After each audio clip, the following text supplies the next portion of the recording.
Hello students, इस video में chapter number 2 that is object and classes, elementary concept of object and classes के जो question answers हैं वो डिस्कस किए और इससे आपका पूरा चैप्टर जो है रिवाइज भी हो जाएगा और कंसेप्ट भी क्लियर हो जाएंगे. Please press subscribe button if you are not subscribe the channel और इसको शेयर करिए with your friends. Students, fill in the blanks. तो यहाँ पर आपका क्वेश्चन नंबर 1 है, a dash is also considered as an object factory. तो यहाँ पर आप देखिए क्लास फिल किया गया है बिकॉज क्लास जो होता है उससे आप कितने भी object, as many object as you want आप क्रिएट कर सकते हैं. तो इसी वजह से क्लास को ऑब्जेक्ट फैक्ट्री कहा जाता है. अगर यहाँ पे क्वेश्चन में यहाँ पर ब्लैंक लगा होता और यहाँ पे पूरा स्टेटमेंट लिखा होता class is also considered as an, तो यहाँ पर आप क्या फिल कर दे, ऑब्जेक्ट फैक्ट्री. उसके बाद क्वेश्चन नंबर 2 आ गया. क्वेश्चन नंबर 2 में the object of a class differs on various characteristics. तो यहाँ पर ऑब्जेक्ट आपने फिल किया. Question number 3, the object of a class is represented through the attributes. All right. उसके बाद question number 4, the term dash is use for creating various object. तो object को instance भी बोला जाता है, इसीलिए जो प्रोसेस होती है ऑब्जेक्ट्स की बनाने की from a class, that is known as instantiation. Because class का ही दूसरा, सॉरी, ऑब्जेक्ट का ही दूसरा नाम इंस्टेंस है. After that question number 5, class is a dash of the object. तो क्लास ब्लू प्रिंट होता है किसी भी ऑब्जेक्ट के लिए, तो class is a blue print of the object. After that question number 6, यहाँ पर dash keyword indicates an operator for dynamic allocation of an object.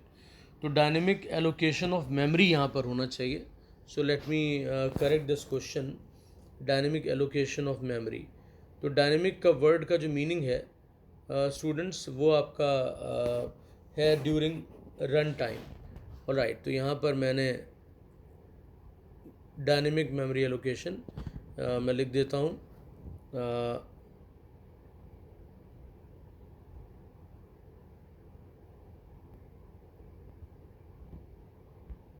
Dynamic allocation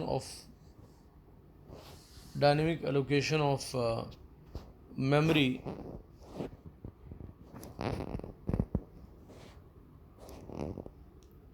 to an object. Alright.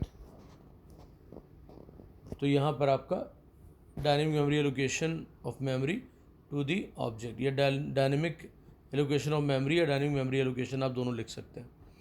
उसके बाद स्टूडेंट्स क्वेश्चन नंबर 7, तो यहाँ पर आपका जो है it's there, objects are also termed as class, tags और entities.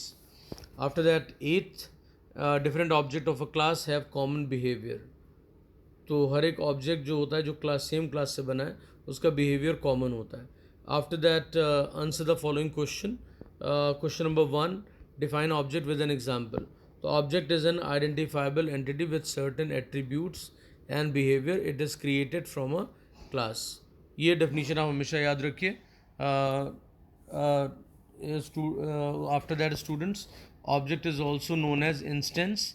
So the process of creation of an object is called instantiation. All right. तो ये डेफिनीशन एक बहुत ही प्रॉपर डेफिनीशन है ऑब्जेक्ट की. तो इसको आप बहुत ध्यान से समझिए और बहुत ही सिंपल वर्ड्स में मैंने एक्सप्लेन किया है.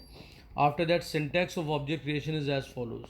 Now class name, object name equal to new constructor. ये आपका ऑब्जेक्ट क्रिएशन का सिंटैक्स होता है. पहले आप क्लास नेम स्पेसिफाई करते हैं, उसके बाद स्पेस देते हैं, फिर ऑब्जेक्ट नेम लिखते हैं और फिर असाइनमेंट ऑपरेटर और फिर new constructor. Taking a car as an example of an object. तो आप यहाँ पे कार को एक ऑब्जेक्ट का एग्जाम्पल मान सकते हैं और इसमें एट्रीब्यूट जो होते हैं या कैरेक्टरिस्टिक्स होती हैं वो आपकी colour, model, version, registration number और डेफिनेटली प्राइस भी होगा. It has behaviours like start the engine, stop the engine, accelerate the car, apply the brake, etcetera. Okay, तो ये इसका बिहेवियर हो गया.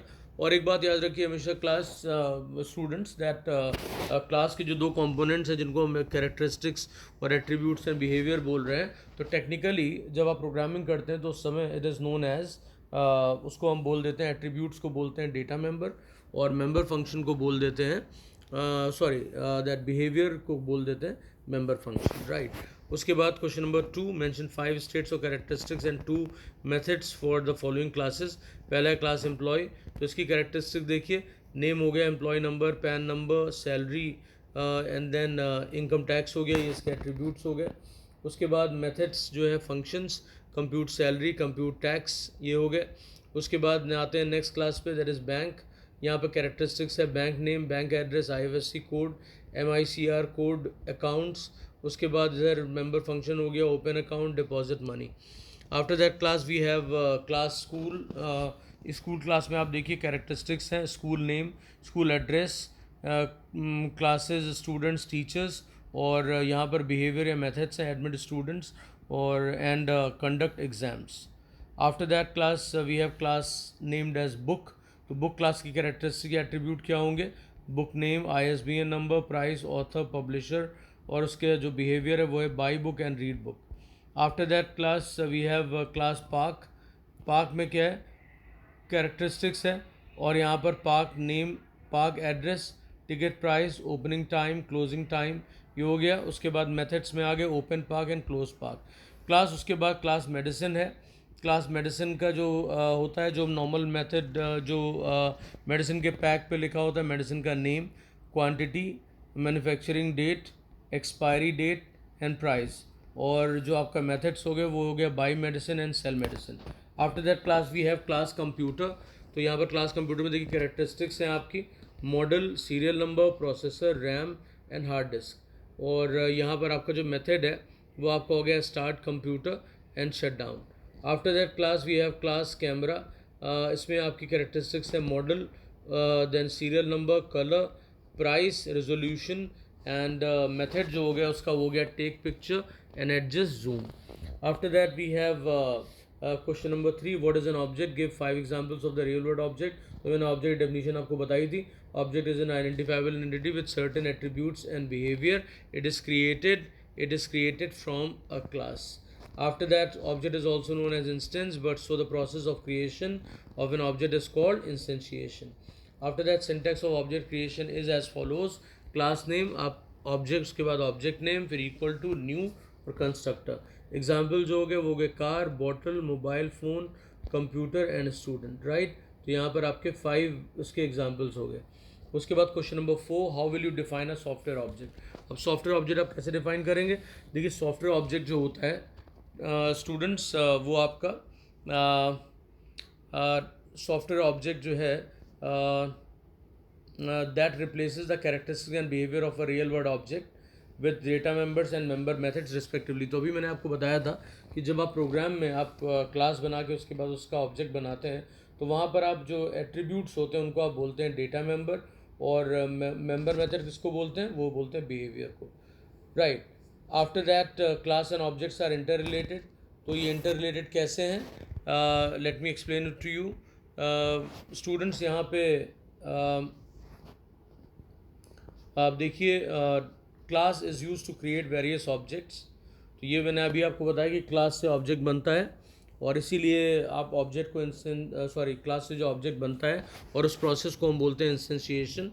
Class is use to create various object that have different characteristics and common behaviour. तो यहाँ different characteristic का meaning ये है कि देखिए कैरेक्टरिस्टिक्स तो सेम होगी, लेकिन उसकी जो वैल्यूज़ हैं वो डिफरेंट होगी। जैसे आपने कहा कि एक आपका स्टूडेंट है, उस क्लास, उससे ऑब्जेक्ट बनाया स्टूडेंट आपने S1, तो अब उसके अंदर रोल नंबर एक एट्रीब्यूट होगा, बट रोल नंबर अगर उसका जो है दूसरे स्टूडेंट्स ऑब्जेक्ट होंगे उनसे वो डिफरेंट होगा। तो यहाँ पर ये सेंस है कि different characteristics and common behaviour. Each object follows all the features defined within a class. That is why class is also referred to as blueprint or prototype of an object. This way we can say that they are interrelated. तो देखिए पहली चीज़ ये होगी कि class से object बनता है, process को इंस्टेंसिएशन कहते हैं, और जो उसके जो ऑब्जेक्ट बनता है क्लास से वो उसके एट्रीब्यूट्स को फॉलो करता है, उसके बिहेवियर को फॉलो करता है, बट एट्रीब्यूट्स की वैल्यू डिफरेंट हो सकती है। और इसी वजह से कि उसके अंदर वो सारे फीचर्स और बिहेवियर को फॉलो करता है, या कैरेक्टरिस्टिक्स और बिहेवियर को फॉलो करता है। क्लास जो होता है वो ऑब्जेक्ट का के लिए एक ब्लूप्रिंट का काम करता है, और इसी ब्लूप्रिंट को हम प्रोटोटाइप भी कह सकते हैं। आफ्टर दैट देखिए क्वेश्चन नंबर 6 है, a class is also referred to as object factory. Object factory इसलिए, फैक्ट्री में कोई चीज़ आप बनाते हो तो आप उसमें बल्क में वो प्रोड्यूस होती है, तो वैसे ही ठीक यहाँ पर एक क्लास से आप कितने भी ऑब्जेक्ट बना सकते हो, तो इसीलिए क्लास को ऑब्जेक्ट फैक्ट्री कहा जाता है. तो let me discuss it. Answer क्या होगा? Class has the complete description of the data elements of the object will contain the methods the object can do, the way these data elements and methods can be accessed. A class can create objects of itself with different characteristics and common behavior, just like a factory can produce similar items based on a particular design. Hence class is also referred to as object factory. तो इतनी सी बात है, आप एक simple line में भी लिख सकते हैं कि since we can create as many objects as we want from a class, so that is why the class is known as object factory. As simple as that. Question number 7 आ गया class. What does the following statement mean? So employee staff equal to new employee, और उसके बाद ये आपका statement है. तो यहाँ बड़े आराम से अभी मैंने आपको सिंटैक्स लिख के दिखाया था. जब आप ऑब्जेक्ट क्रिएट करते हो तो आप पहले क्लास नेम लिखते हो, तो यहाँ पर एम्प्लॉय जो हो गया क्लास नेम हो गया, स्टाफ आपका ऑब्जेक्ट नेम हो गया, इक्वल टू उसके बाद आप मेमोरी एलोकेट करते हैं तो न्यू आपका कीवर्ड यहाँ पर यूज़ हुआ है. आफ्टर दैट यहाँ पर आपको एम्प्लॉई है, कंस्ट्रक्टर है जो कि इनिशलाइज करने का काम करता है, attributes with some proper value, right. तो now answer is there, the statement creates an object of class employee. The newly created object is assigned to a variable named staff which is of employee type. The object can be accessed using the staff variable. After that, question number 8, what is an object? Why is an object called an instance of a class? Explain. So a class can create objects of itself with the different characteristics and common behavior. So we can say that an object represents a specific state of the class. For these reasons, an object is called an instance of a class. Question number 9. Why is a class known as composite data type? Answer. A class can contain data members of various primitive and reference data types.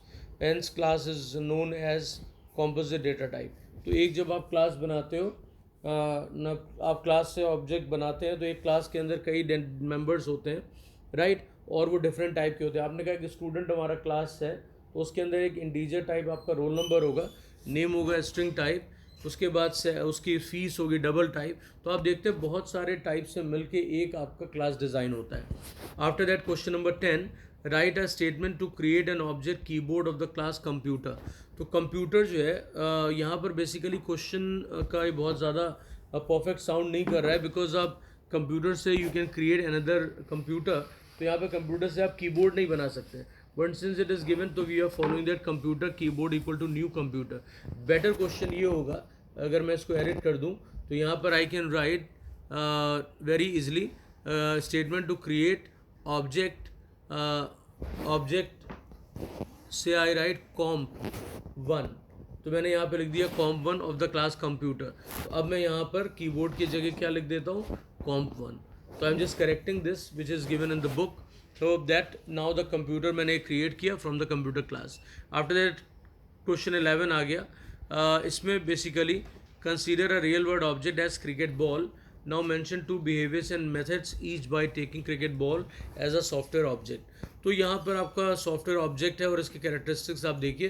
Characteristics हैं colour, condition, behaviour. Ball का क्या हो गया? Throw and stop, right. आप catch भी लिख सकते थे क्योंकि बॉल को आप कैच करते हैं. तो that is also one method possible, one possible method, sorry. Then refer a class structure as shown below. Class my school, इसमें name, address, principal name, accept data, print data, ये आपका जो है. तो इसमें आपका नेम, इसमें उन्होंने पूछा है कि refer a class structure as shown below. अब ये पूछ रहे हैं with reference to the above class declaration indicate whether the following statements are true और फॉल्स. तो देखिए मैं पहले ही बता देता हूँ कि नेम, एड्रेस, प्रिंसिपल नेम, ये आपके बेसिकली क्या है? ये एट्रीब्यूट्स है. Accept data and print data क्या है? वो फंक्शंस है. अब उसके बाद इसमें एक्सेप्ट डेटा जो है is the characteristics of the class. बिल्कुल नहीं, बिकॉज ये फंक्शन है या बिहेवियर है, तो फॉल्स हो गया. एड्रेस के लिए लिखते हैं address the behaviour of the class, no it is an attribute, तो ये फॉल्स हो गया. Accept data and print data are the common behaviour of the object of the class, so definitely accept data and print data are the functions, so they are common behavior of the class. My school, so that's why this line is true. Behaviors are the medium of inter-object communication. Definitely true, because of object के साथ communicate करने का एक ही तरीका है, वो है functions या behavior. Okay, so that's why it is true. Creating multiple objects of a class.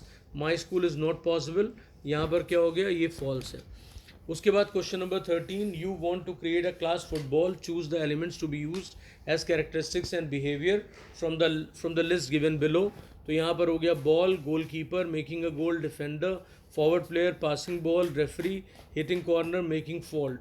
तो यहाँ पर आपकी कैरेक्टरिस्टिक जो है वो आपकी बॉल है, उसके बाद गोल कीपर है, देन डिफेंडर, फॉरवर्ड प्लेयर, उसके बाद रेफरी, और बिहेवियर क्या हो गया, making a goal, passing ball, hitting corner, making fault. Then question number 14, write a program by using a class picnic without any data member but having only functions as per the specifications given below. Then class picnic. Then after that, picnic has void display one function to print venue. देखिए ये print display क्या print करने वाला है, print venue, place and reporting time. Display two से क्या print कराना है, print the number of student, name of the teacher, accompanying and the bus number. तो हमने यहाँ एक मेन क्लास बनाया to create an object of the class picnic and call the functions display 1 and display 2. तो right a main यहाँ पर होगा function. Right, पहले क्लास बनाएंगे, उसके बाद मेन फंक्शन. यहाँ पर write a main function. Let me correct this question which is given wrong in the book. तो यहाँ पर हो गया ये function. All right, let me correct this question. Okay, function to create an object, तो main function भी इसमें लिखना है. अब देखिए कैसे वर्क करेगा. तो मैंने यहाँ पे एक क्लास बनाया पिकनिक नाम का, कर्ली ब्रेसेस ओपन किए, उसमें पब्लिक वॉइड डिस्प्ले 1 फंक्शन लिखा. उसके बाद इसमें प्रिंट कराया venue using the system dot out dot println, फिर प्लेस, और फिर system dot out dot println के साथ क्या लिखा, डबल कोट्स और रिपोर्टिंग टाइम 9 AM. तो ये आपके डबल कोट्स जो प्रिंट करना है एज इट इज़ इनको स्क्रीन पे, उसको आपने डबल कोट्स में कर दिया. अब डिस्प्ले 2 पे जाते हैं. So public void display 2, number of student 50, system dot out dot println, name of the teacher mister Nagabhushan, then system dot out dot println, bus number आपने प्रिंट करा दिया. उसका कर्ली ब्रेसेस यहाँ पे क्लोज हो गया, ये फंक्शन कंप्लीट हो गया. उसके बाद पब्लिक स्टैटिक वॉइड में यहाँ पर आपने इसका ऑब्जेक्ट बनाया picnic, OBJ equal to new picnic, obj dot display 1, obj dot display 2, और यहाँ पर आपने देखिए ऑब्जेक्ट क्रिएट करने के बाद उस ऑब्जेक्ट obj के थ्रू डिस्प्ले 1 और डिस्प्ले 2 कॉल कर लिया. तो ये आपकी सिग्निफिकेंस होती है. Main is a suitable place for creating the object. आप मेन फंक्शन में क्या कर सकते हैं, ऑब्जेक्ट बनाते हैं, और उसके बाद आप उस ऑब्जेक्ट से आप डिफरेंट फंक्शंस को कॉल करते हैं उस क्लास के. उसके बाद students, all the questions I hope clear to you. Right, so prepare it well, copy it down. Right, thanks everyone. Please do subscribe the channel and share it as well.